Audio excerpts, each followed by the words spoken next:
found that I was lost in trying to be someone that I wasn't fully. My personality had just disappeared from social media for a while, and that's when I kind of was really misaligned. And then today's guest is a fashion and lifestyle personality and very well-known Instagrammer. She's a prominent face in the Australian social media realm and now a mum to baby Fletcher. Today we talk about self-worth, self-confidence and aging. My guest today is Jadé Brycki.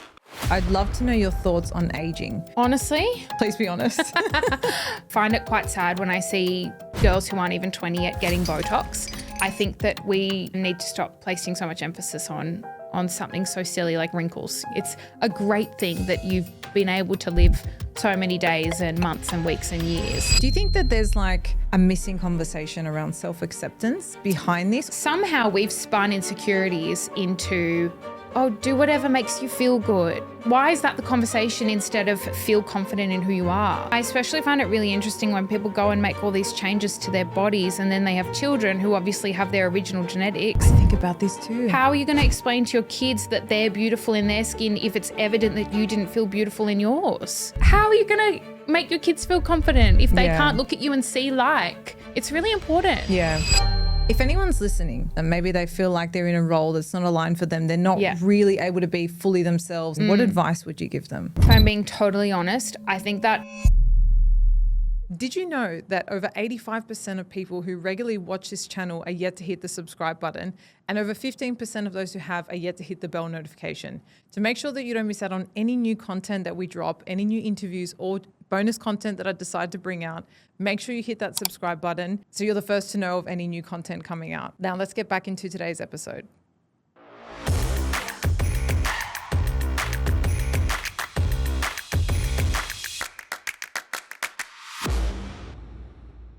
Hey Balancers, welcome to another episode of The Balance Theory. I am in the I Want It Yesterday studios in Sydney, Australia with an incredible human. You've actually been on my radar since I was in high school. I used to watch your hilarious content.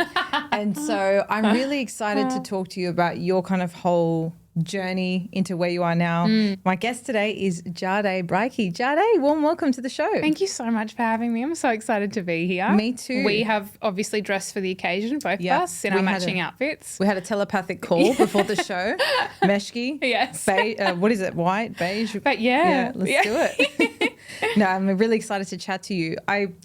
As I was saying to you before, a friend of mine, I swear I was in like year 10 art class, sends me this video of you, as we've just discussed. It was probably on Facebook. Yeah. And I don't even know what you were talking about, but you were hilarious. I actually used to just talk nonsense. So. Yeah, you're just like relatable, but I think I would just say whatever came into my mind and then post it. I think that was the thing. There was no filter. It was just like, okay, sure. I'll put this online. Yeah. What made you start creating content in the first place? Because that was like before creating content was really a thing. Yeah.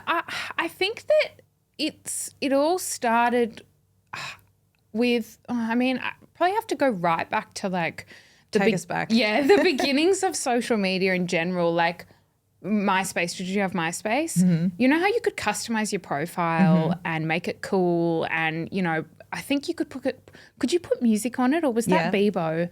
Both, I think. Yeah, anyway, it was back then and I loved just playing with that. And then I made a blog on Tumblr and I loved uploading stuff there. And it was a mix of myself and then other people's content, which is what Tumblr was kind of known for. Mm-hmm. You would very often repost things that other people had posted that you liked on your page. You liked how it looked.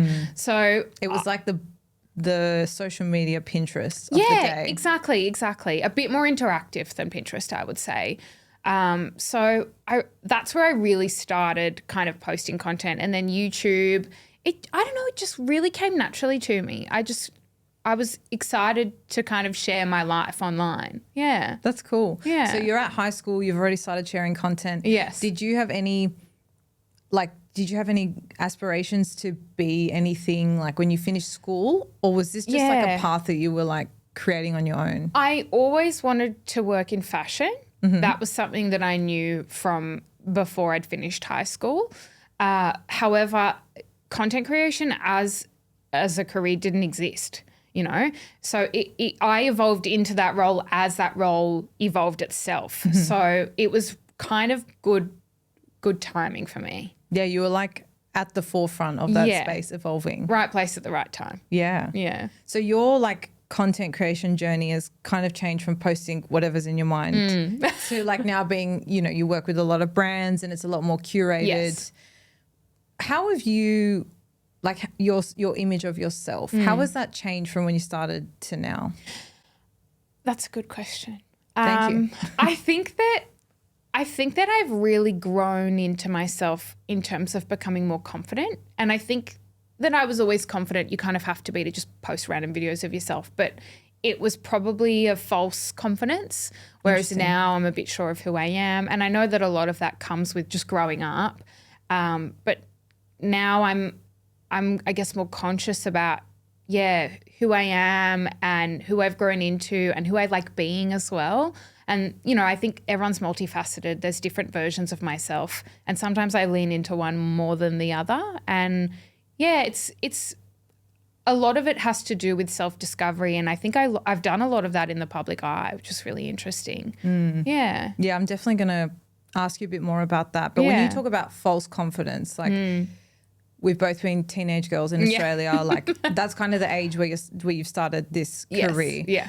What did that look like? What do you mean when you say like false confidence? I think that I was projecting an idea of what I thought people wanted me to be instead of being who I actually was myself. And then I don't think I consciously realized that. I think, however, I consciously started trying to be more organic with my actions and my words. And so that's probably, it's been a lot of evolving. Like it's taken some time to get here. And now it's only that I look back and kind of realize, oh, okay, like that wasn't necessarily a true confidence. It was me probably, you know, I guess being a class clown maybe to, you know, try to get people to like me, or do you know what I mean? Yeah. I think like that's kind of part and parcel of being a teenager as well. Like you're kind of in this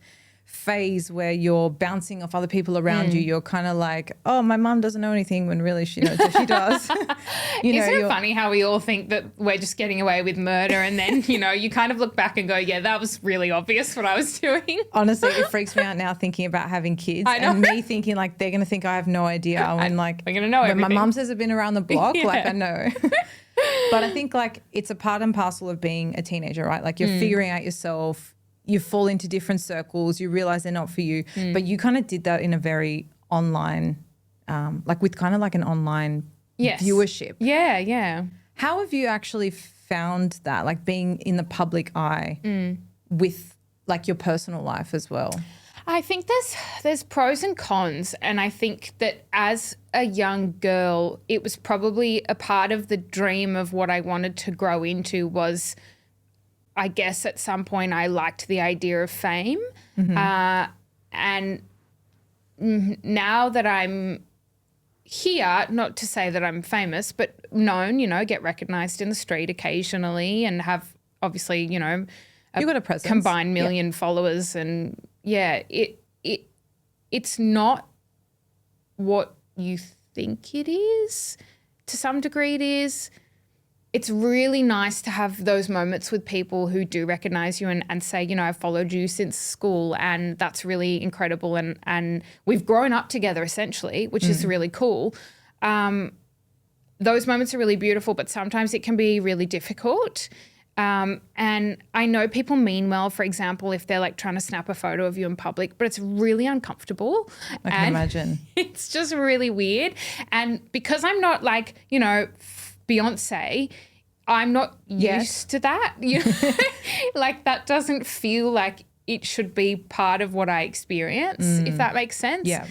Like I'm not famous, right? It's just like, okay, a little bit known. So then when people do that stuff, it's really quite, I don't know, it makes you a bit nervy, and you don't know what angle they're coming from. It's like, well, are you a fan or are you doing it to have a laugh with your friends? Yeah. You know? Right. Yeah. So that kind of plays on your mind a little bit. Yeah. So when you say like, you know, fame isn't what people think it is, what do you think is the one thing people think having kind of a following and a presence is that it's not? I want to say the word glamorous, but I feel like that's a bit cliche because it can be glamorous. Like realistically, you're going to events that are really glamorous and you're having, you're wearing these clothes that are really glamorous and it looks glamorous from the outside. But the reality of those situations is you spend 2.5 hours getting ready, longer now that I have a baby, and you go to this event and you might speak to 2 or 3 people that you actually really want to speak to. And then the rest of the time you're kind of standing around with a bunch of other people who are all standing around, who are all there because it's like exciting to be there, but are you actually having fun, And then, you're kind of like, okay, I've come here, I've done the thing, I've taken my photos, I'm ready to go. And perhaps I was a bit more excited to do those things at the very start, but now I think I'm just being super selective with those experiences because, the reality is that you just want to spend time with your friends and family like anyone else does, It's at the end of the day, it's a work event and that's what you're doing, you're working and, you don't necessarily want to work from 6 to 11 p.m. on a week evening, that's when you want to wind down and see your friends and go to dinner and, have your you time. Yeah, exactly. So I think that's one thing that people might kind of look at in one way and it's actually a little bit different once you get here and you do it very regularly.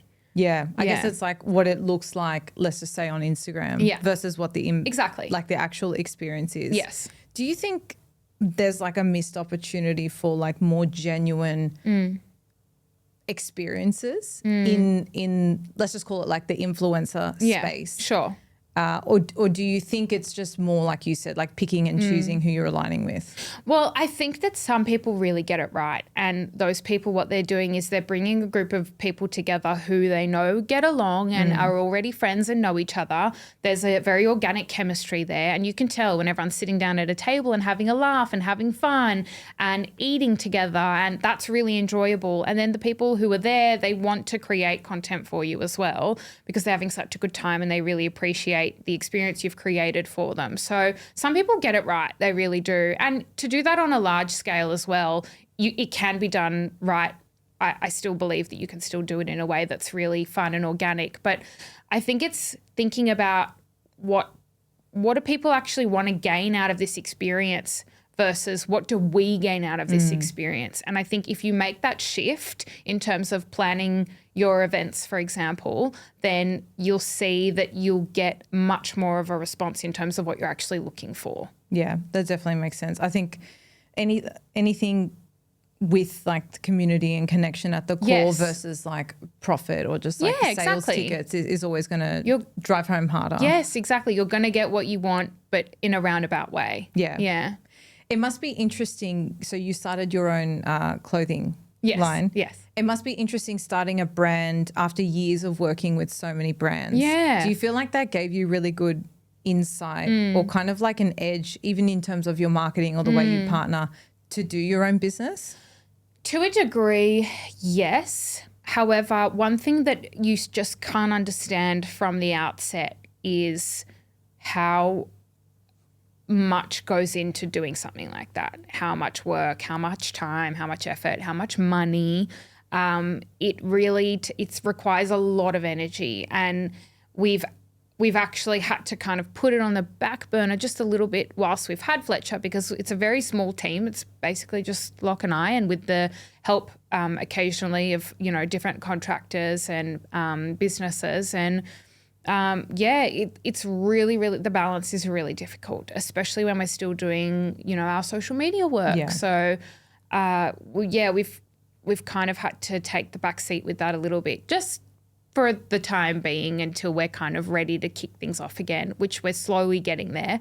But yeah, in terms of it being helpful, kind of being in the industry, I probably found it more helpful working in the industry before I was an influencer. So I worked in in social media. I worked it was mainly social media roles and social media marketing roles for other companies. Yeah. Okay, cool. I didn't know that. Yeah. That definitely would have given you good insight to like what brands look for, how to curate things. The back end. Yeah. Awesome. How do you find, as a follower, right? Like just looking at your Instagram, it looks consistent, right? Like you've obviously been showing up online for many years. Yeah. But obviously life is not smooth sailing and consistent. So there's ebbs and flows. How have you navigated like showing up online even when you don't feel like it? Like you might have to, right? Because you've got a brand partnership or you have to put up a story on a certain day. How do you kind of manage that when you're not really feeling it?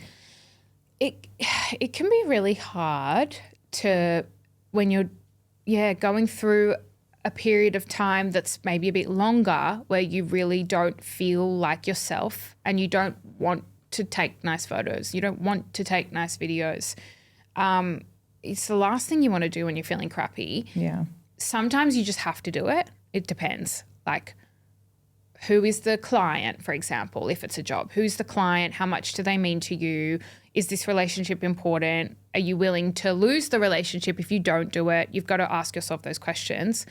And honestly, there have been times where I've just had to can stuff because I just can't bring myself to do it.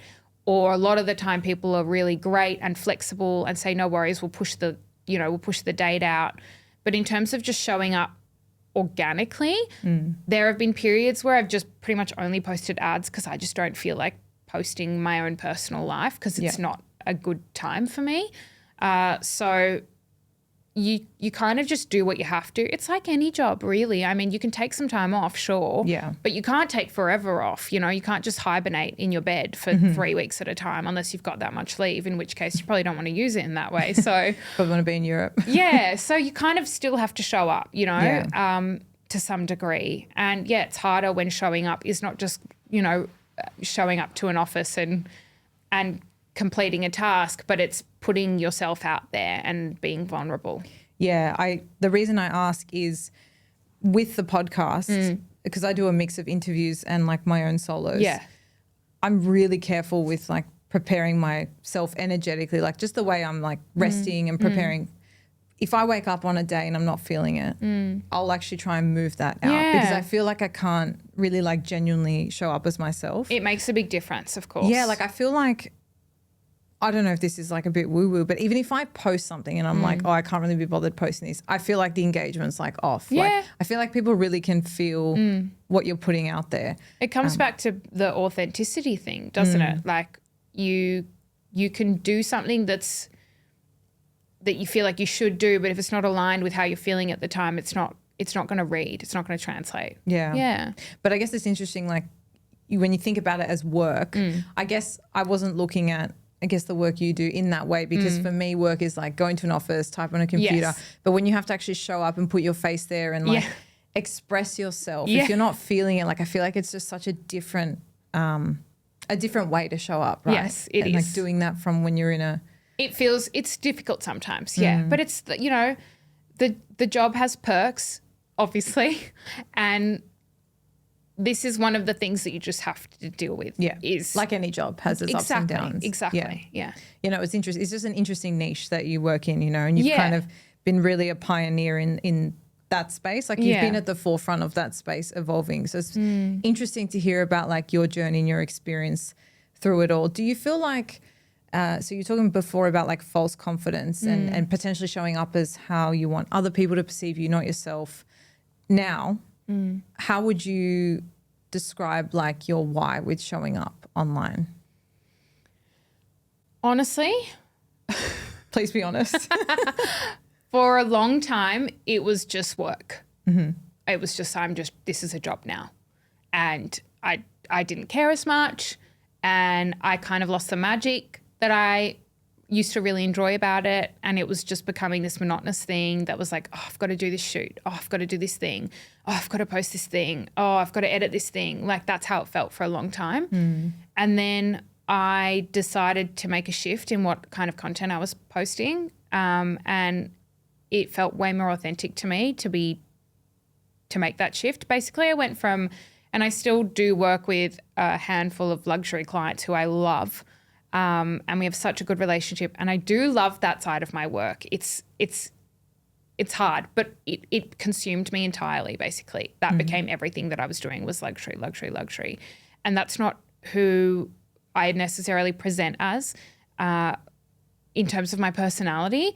I think luxury is very refined and neat and tidy and clean and not so much humorous and goofy and silly, and that's who I am. And I am both, but my personality had just disappeared from social media for a while, and that's when I kind of was really misaligned, making choices that weren't really authentic to me. And so I decided to make the shift back into who I really was, and also who people started following me, for to begin with. So once I started doing that again, and now I really focus on doing that more than the latter, I love it again. Like, I have a lot of fun with it. I get excited to post things. I find myself laughing. I know this is silly, but laughing at like my own videos because I'm just like, oh, that was so funny that I would, you know, that thing happened, and I just find it really hilarious. And, I get to have fun with it again, and I'm really glad that I've made that shift because, it was hard. I found that I was lost in trying to be someone that I wasn't fully. That's really interesting. Like thinking about your self-image and how your personality is coming through like the partnerships and the alignments you've got. Yeah. If anyone's listening, right, and this is like struck a chord with them, maybe they feel like they're in a role that's not aligned for them. They're not really able to be fully themselves, or maybe they've tried something and feel like they've boxed themselves in. What advice would you give them?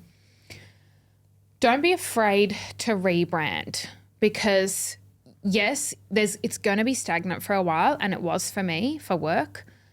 But once you come out of that period of being stagnant, of idling, you're going to feel a million times better. It's going to feel way more authentic. It's going to come naturally to you. You're going to feel way more creative. Everything will flow better around that. And yes, there's a bit of a risk in doing so, and you've got to wade through it, but it's worth it 100% in the long run to do that. Yeah. It's kind of like that concept where if you're making partnerships, friendships, even if you meet like someone and you're in a misaligned state, like you're attracting someone from a place in your life where you're not really you. Yeah. So it's the question of like, do you want to keep going in that direction and upkeep these relationships that are maybe not as aligned, or actually be okay stepping away from that, but actually then knowing you'll attract new and different people that align with like the real you. Yeah, exactly. It's a scary jump. Yes. But like you said, like 100% necessary. Yeah, you've got to let go of what's not right for you. And yeah, I would 100% recommend that over sitting with the thing that's not really working. Yeah. Trying to get through it over and over and over. It won't work. Yeah. You've got to move forward. I feel like it gets louder if you don't listen. Oh, yeah. The discomfort. I mean, I always say you can't regret any relationship, any job. I studied to be a lawyer. I worked as a corporate lawyer for 6 years. I've now stepped away. I'm doing it on a bit more of a consultant basis, but I don't regret any of those jobs, right? Even like past relationships I've had, because they actually teach you what you don't want as much as what you do want. Yes. So there is, I feel, a bit of shame associated with that acceptance of, oh, I'm living in a misaligned way, or I'm working with misaligned partners. Like there is a bit of discomfort that comes with that. But I think also shifting that and being like, actually, it's taught me something I don't want, or it's actually taught me something new about myself, is a really nice way to like help you move through that shift. Yeah. It's like the saying one door closes and three open. That's exactly how it goes. If you're closing the right door that's meant to be closed, those three are going to open, and it's going to open up a world of opportunity for you. I've actually read today, do you know Ricky Gervais, the comedian? So he's obviously, he's created The Office. He has multiple stand-ups. He had a really successful podcast, yada, yada, yada. He's very successful. But he posted on social media saying, it was like 27 years ago, I was made redundant, and I decided to spend, to use my savings for the next six months to take a shot at being a comedian. And he was 37 when he did that, and that's when his life really started. And not many people see a redundancy as something that is positive, and to move into the right direction from. But it's just such a clear example of how the right door closing means the right doors are going to open as well. Yeah, the wrong door closing, sorry, I should say, means, the right doors are going to open for you. But I loved that. It just, reading things like that, it gives you so much hope, and it really inspires you to go, okay, like the best things in life often come out of the shit. It's true. Yeah. It is true because Yeah. you always have some sort of realization or learning.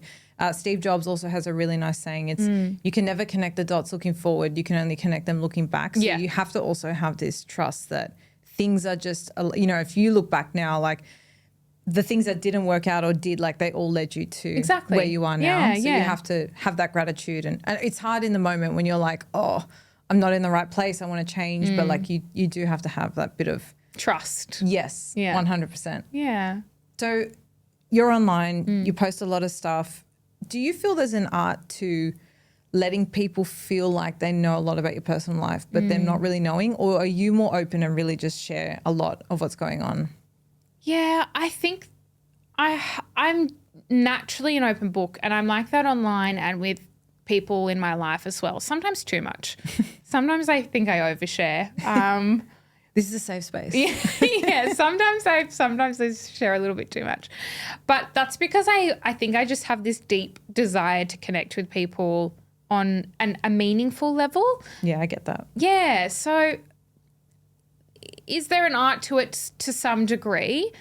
I think a lot of people make the decision not to share who they actually are online and really withhold that, and they still do a great job at being online, and that's great. But I've made my career out of showing people who I am and opening those doors so that they can feel a bit more comfortable in themselves, in shared experiences, in their own skin. And I'm quite proud of that, and it does come quite naturally to me. Although it has bitten me in the butt a few times, I think it's worth it in the long run. Yeah, I think if you're being authentic to yourself, like you're never going to make everyone happy, and that should never be the goal, Yes, right? exactly. But actually, speaking of this, I'm sure you've dealt with negative comments online. How do you deal with that?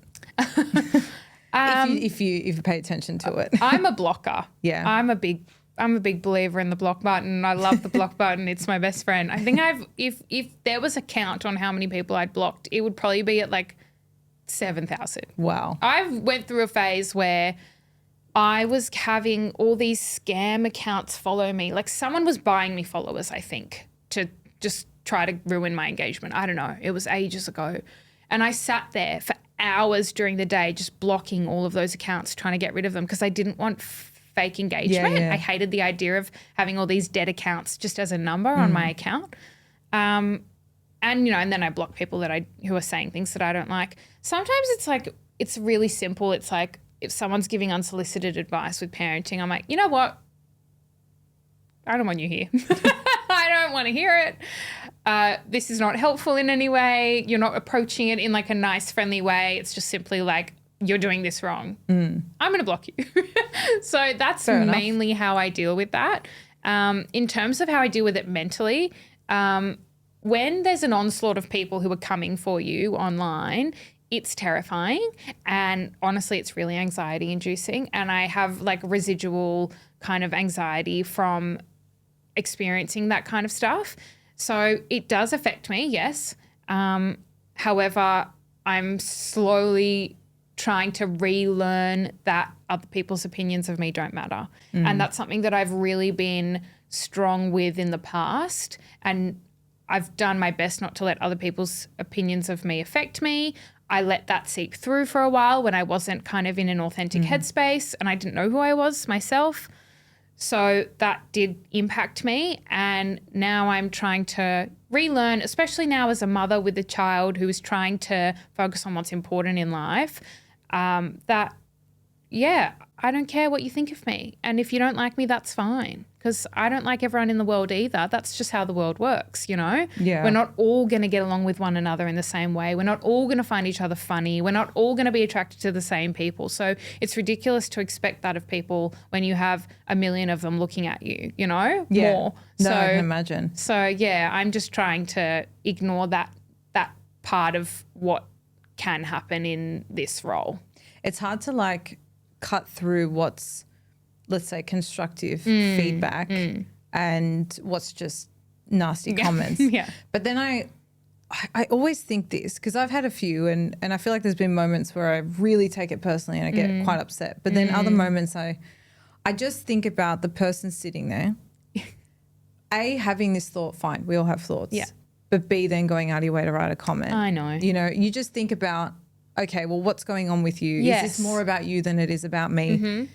Because if I really cared about you and I wanted to share, hey, I don't think this brand partnership's aligned, you shouldn't be working with them, I'd pick up the phone and say, hey, this is what I actually think, rather than, you know, write a weird comment. I always just try and remind myself that to make it, you know, first of all, is this a genuine comment? If it's not, it's probably not even about me. But I have found that a bit difficult. Like before, when you were talking about fake confidence during high school, like I used to be a big people pleaser, kind of just doing what I thought would make everyone else happy. Yeah. I don't know if it's like an oldest child thing or Probably your oldest is, child too. yeah. Yeah. You know, like you're, you know, the perfect golden nugget, the first one. I don't know what it was, but yeah, I've just found now like I'm just slicing through like the online world. Like you've been in it for a long time and have a lot more eyeballs on your stuff. So it's always interesting to just hear, but the block button, hey, make it your bestie. Oh, yeah, absolutely. Don't be afraid to use it. People get scared of using it. I don't know why, but I love it. It's there for a reason. Great. Also, delete comments that you don't like.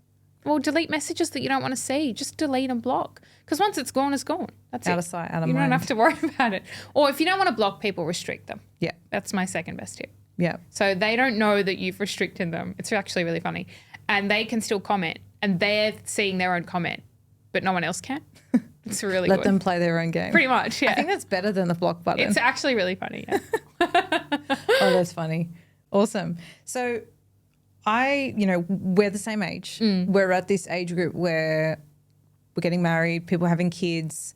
And I've been speaking to a lot of women who are really nervous about the change their body's going to go through because of pregnancy. I'd love to know, did you have any, maybe fear isn't the right word, just concerns, or was it something you were thinking about? And what kind of advice would you give to people who are really nervous about that transition? I think you can't not think about it because, you know, as a young woman, you grow up believing that, I mean, a lot of people believe that their appearances are the beginning and the end, you know, it's like you put so much focus in it, right? So it's hard not to think about how your body's going to change when it's really going to change. So, yeah, I did think about it. However, I gave myself the grace to know that what it was actually doing, what its function was far more important than how I feel about how I look. And I still need to remind myself of that sometimes because, yeah, your body's changed. But, I mean, look at what it did, you know. Incredible. You cannot, it doesn't get any better than growing human life inside of your belly. It's still so weird. Like It's so I wild. did it and I can't believe that it happened. It feels surreal. It feels like I was watching a movie of my own life. You've grown a human life, pushed it out of your vagina. Sorry to be totally plain fact. here, but what the hell? Like, how is that even possible? I still don't, again. You could tell me. I don't understand how that happened. And then to pull a baby out of your body and onto your chest and then feed it from your body. Like, what do you mean? And then then we have the nerve to focus on like our wider hips and our cellulite and our stretch marks. Come on. There's a whole baby that came out of you. Like, of course your body's going to change. And the way that I like to think about it is it's a reminder of that incredible thing that you did that you should be so proud of. You know, be proud of your, let's call them battle scars from pregnancy, you know. No, we're not 18 anymore and we're not running around in our little collagen-filled bodies that, you know, bounce back from a bender on the weekend. Like, it's just different. We're aging, things are changing, and it's beautiful because that's what we get to experience, you know. You don't want to be stuck at 18 forever for multiple reasons. It's chaos out there, you know. You think you know everything. You don't know anything really. Nothing. And then, you know, you get to evolve and grow, and yeah, your body changing is indicator that that's happening and that you're having these amazing experiences and that you should be so lucky, you know. And I like to remind people that your body it's functional. It's not there for you to just look at and for other people to just look at. And nobody cares as much as you ever do. Everyone's too busy worrying about their own stuff. So try not to put too much emphasis on that. What's way more important is how you've nourished a whole human being to grow inside of you. And that's amazing. Nothing is more amazing than that. Yeah. And I'm sure like going through it would even drive that home even harder, Yes. you know, because I mean, I think it's so incredible, but I can only imagine when I go through that, it's going to just take it to another level as well. It's amazing watching yourself grow and change. And it's exciting actually when you see like, oh my God, those veins in you. Like when I was pregnant, I had these veins shooting towards my uterus, like all over my body. And I'm like, that's crazy. Like that is such a visual indicator of the fact that there is life growing in there, you know? It's so cool. Yeah. On this, while we're on this topic, actually, I'd love to know your thoughts on aging, because obviously this is something that I think people are discussing more and more. Yeah. I would just love to know your kind of thoughts and feelings on it based off this discussion. It's very similar. I think that if I'm being totally honest, I think that I find it quite sad when I see girls who aren't even 20 yet getting Botox, because I don't know. I think the whole preventative Botox thing is a bit of a scam. I'm with you on that. I think it's a very clever marketing scheme to get young women to A, feel more insecure and buy more things that are going to make them look younger. And B, just make more money in general. But yeah, I think that we should really be embracing aging. I think it's beautiful. And you know, I don't look at people who are old and wrinkly and think, ugh. I think, like, I'd love to know what you did with your life. Yeah. Like, what have you done? Tell me things, you know, tell me what you've experienced and, you know, how did you get here? Like, have you always been here? You know, that's how I view age. And it's very much the same as like your body changing in pregnancy. It's like you have had really the privilege to age. And I think that we, again, need to stop placing so much emphasis on something so silly like wrinkles, you know, because we're all going to get them and aging is a part of life and that's good, you know, it's not a bad thing. It's a great thing that you've been able to live so many days and months and weeks and years, you know, and get to a place where you look the way that you do when you've aged a little bit, you know? Yeah. I'm with you there. Like, I really think aging is a privilege, but I think we live in a time where it's become an insecurity that's being made into a business. It has. Right? And I'm not judging anyone that chooses to do of course. like everyone does what makes them comfortable. Yes. But, you know, when you're, I think at our age and younger people have done it, like I'm talking about Botox, right? Older people have done it. You start to think about, okay, is this something I'd be interested in? Do I need to do it? Yeah, right. You at least ask yourself the question. But I actually share a really similar view to you from the preventative point of view, because I've always had the thought, if I can just keep getting it and I'll never get it, then I can start whenever I want. Like I can start when I'm 60 and it'll make them all go away. Yes. But another thing is that I think a lot of people don't realize once you start, you can't stop. No. Which once I met someone that told me that, they literally were like 23 and then like, yeah, if I stop, like my forehead will like sag. Well, it's stretching. People freaked don't me realize as well, because they say it dissolves. Well, I've seen a lot of kind of pieces of information that are disproving that argument. However, it's also stretching your skin, you know, filler especially as well. I think that's mainly stretching your skin, but it's changing your face. And yes, you need to continue forever. And I mean, I would love to see an image of what someone who started at 18 looks at 65. We don't know yet. I'm sure it's not just the same frozen face. Yeah. You know? Yeah. And you see people like Kylie Jenner, who, is stunning, you know, of course. Like, we're all looking at her going, yeah, you're gorgeous. But, you know, I'm now seeing videos where people are saying she's actually had a facelift because of all the filler that she's then removed, and there's like evidence of a facelift near her ear. You know, are we all getting facelifts in our 20s now? Like, exactly. When does it stop?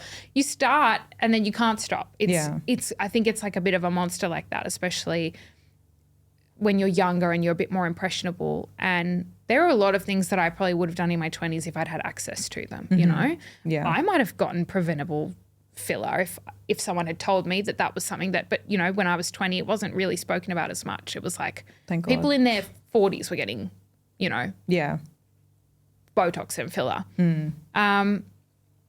But yeah, if someone had told me at that age, I'd maybe dabble, you know, and then Have a punt? For what, really? You know? Yeah. I think especially when you're, it's just funny. When you're that young and you go and do it and there's no change, I'm like, why? For what, you know? Yeah, you look just as good as you did yesterday. Yeah, but to be told that it's to stop your muscles from working so that you don't, I just find that so crazy. Yeah. I think there's really a missing piece of the conversation in appreciating what age means. Yeah. You know, like little things like, oh, just remove your smile lines. Like, but that means I've lived a life I'm full smiling. of smiles. Like, why are we trying to remove that? I know. Do you think that there's like a missing conversation around self-acceptance behind this? Or do you think it's just really good, like, business propaganda? I think the conversation that we're having is steered by these companies that want people to go and buy their product, and the conversation's wrong. It's turned into, somehow we've spun insecurities into, oh, do whatever makes you feel good, you know? Oh, yeah, you should, if getting Botox makes you feel good, go and do that. Like, it's your body, it's your choice. Why is that the conversation instead of feel confident in who you are? Like, why is that not the focus of the conversation, you know? Yeah. I especially find it really interesting when people go and make all these changes to their bodies and then they have children who obviously have their original genetics. I think about this too. How are you going to explain to your kids that they're beautiful in their skin if it's evident that you didn't feel beautiful in yours? How are you going to, or are you just going to be blank with them and say, sorry, I think your nose is cooked? You know, like, sorry, mummy didn't want wrinkles at 20. So, like, how are you going to make your kids feel confident if they can't look at you and see like? It's really important. Yeah. And I think the conversation is wrong. It's not, yay, do whatever you want, woo. It should be, well, do you need to do that? Why are you doing that? You know, what's the reason? Is it something deeper that you could explore? Is there something else you could do to make yourself feel better? You know, I wanted a nose job at one point because people told me I had a big nose. And I'm really glad that I didn't have, you know, a mother who could A, afford it, and B, say, yeah, go get your nose done. Because I would look back and go, oh, my nose was really nice, you know, and it suited my face and it made me who I am, you know. So I think the conversation needs to flip. And like we said earlier, I'm not judging anyone who's done that stuff. I just think that a lot of people make those choices and actually regret them. I know a lot of people who've gone back and gone, I wish I didn't do that. I regret putting that filler in. I regret using that Botox. I regret getting my boobs done. Like, so we need to be more honest about that, you know? Like, why are people regretting it? Is it perhaps because the fix was never actually the appearance and it's something else? Yeah. It comes down to that, like, what's external, what's internal, Yes. right? So if you're dealing with an internal issue where it's coming down to your confidence, your self-acceptance, you loving who you are, the physical aspect, it's kind of like online shopping, right? I used to like always online shop. It make me feel great. And then the next day I'd be like, oh, I need to buy something else. They call it like... it's an addiction. Yeah, they call it the hedonic treadmill, right? Like you I'm always probably need... still there if I'm being honest. Well, you've been very honest. But I feel like with, doing things externally, I think it's very important to ask yourself your why. Like my point of view is that it's not that nobody should be doing nothing. I think it comes down to what your why is and what is the anchor for you making that change. Yeah. And if it's something that's internal, just know that an external thing is probably not going to fix it long term. Yeah. Right. But if it is something just purely external and it doesn't, I don't know, like, you know, I think everyone really just needs to consider the anchor or the source of why they want to change. I agree completely. The last thing I want to ask you while we're on this topic is, what does confidence mean to you now? So you've gone through being in an era where you're maybe showing up as an inauthentic version of yourself. You've now had a child. Your body's changed. You've really grown and evolved in your career and what content you're putting out there. What does confidence mean to you today? I think it's making a decision, not second guessing yourself because of what other people are going to think or say or do around that, and sticking to it, and knowing that even if the outcome's not desirable, that you're at least being authentic and that you can be really proud of that and to continue to do that. And that's really hard in today's world where a lot of people are scrutinizing every word said or every action made. And it's hard to feel like you can be honest about what you think or feel about something. But like we said, if you're not, then it'll come back to kind of bite you in the bum, and yeah, it'll turn into a bit of a monster. So I think confidence for me is being myself unapologetically, and if people don't like that, I don't care.